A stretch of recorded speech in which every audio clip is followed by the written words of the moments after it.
ಬೆಂಗಳೂರಲ್ಲಿ ಬಂದು ಬದುಕ್ತಾ ಇರೋರು ವ್ಯವಹಾರ ಮಾಡ್ತಾ ಇರೋರು ಕಾನೂನಿದೆ. ಬೋರ್ಡಲ್ಲಿ 60% ಕನ್ನಡದ ಬೋರ್ಡ್ ಇರಬೇಕು ಅಂತ ಇದೆ. ಅದನ್ನು ಎಲ್ಲರೂ ಪಾಲನೆ ಮಾಡಬೇಕು. ಯಾರು ಎಷ್ಟೇ ದೊಡ್ಡವರಾಗಿರಲಿ, ಯಾವ ದೊಡ್ಡ ಬಿಸ್ನೆಸ್ ಮೆನ್ ಆಗಿರಲಿ, ನಾನಾಗಿರಲಿ, ನೀವಾಗಿರಲಿ, ನೀವು TV9 ಅಂತ ಬರೀ ಇಂಗ್ಲೀಷಲ್ಲಿ ಹಾಕೊಡೋದು ಇವೆಲ್ಲ ಬಿಟ್ಬಿಟ್ಟು ನೀವು ಕನ್ನಡದಲ್ಲಿ ಹಾಕೋಬೇಕು. ಈ ರಾಜ್ ಟೀ ಇಲ್ಲ, ಇಂಡಿಯಾ ಟೀ ಇಲ್ಲ, ಕನ್ನಡನೂ ಇರಬೇಕು.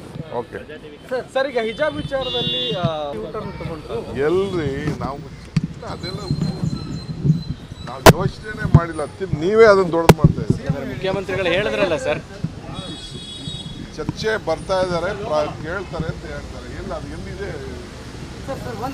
BJP leaders are telling that